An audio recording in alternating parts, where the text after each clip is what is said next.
എല്ലാ വർഷവും ഒക്ടോബർ 24-ന് ലോകമെമ്പാടും പോളിയോ ദിനമായി ആചരിച്ചു വരുന്നു. പോളിയോ വാക്സിൻ ലോകത്താദ്യമായി കണ്ടുപിടിച്ച ഡോക്ടർ ജോനാസ് സാക്ക് എന്ന മഹത് വ്യക്തിയുടെ ഓർമ്മയ്ക്കായിട്ടാണ് ഈ ദിനം ആചരിച്ചു വരുന്നത്. ഗ്ലോബൽ പോളിയോ ഇറാഡിക്കേഷൻ പ്രോഗ്രാം എന്ന പ്രോഗ്രാമിലൂടെ ലോകത്തിന് പോളിയോ എന്ന മാരകാസുഖത്തെ ഒരു പരിധിവരെ പിടിച്ചു കെട്ടാൻ സാധിച്ചിട്ടുണ്ട്.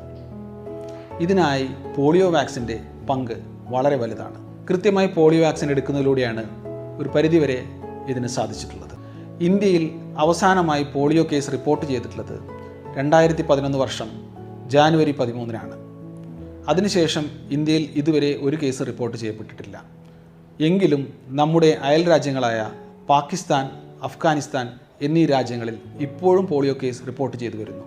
ആയതുകൊണ്ട് ഇന്ത്യയിലേക്ക് വീണ്ടും പോളിയോ കേസ് വരാനുള്ള സാധ്യത വളരെ വലുതാണ്. ഈ അവസരത്തിൽ കൃത്യമായ പോളിയോ വാക്സിനും നമ്മൾ എടുക്കണം എന്നുള്ളൊരു ഓർമ്മപ്പെടുത്തൽ കൂടിയായിട്ടാണ് വേൾഡ് പോളിയോ ഡേ ആചരിച്ചു വരുന്നത്. ഇന്ന് ലോക പോളിയോ ദിനം. അതിനു വേണ്ടിയിട്ടുള്ള അവയർനെസ് വീഡിയോ ആണ് ഞങ്ങൾ ഇന്നിവിടെ ചെയ്തിരിക്കുന്നത്. 5 വയസ്സിന് താഴെയുള്ള എല്ലാ കുട്ടികളും നിർബന്ധമായും വാക്സിനേഷൻ എടുത്തിരിക്കണം. പോളിയോ വന്നു കഴിഞ്ഞാൽ അതിന് ട്രീറ്റ്മെന്റ് ഇല്ല. അതിനൊന്ന് ഓർമ്മിപ്പിക്കാൻ വേണ്ടിയിട്ടാണ് ഞങ്ങൾ ഇന്ന് ഈ വീഡിയോ എടുത്തിരിക്കുന്നത്.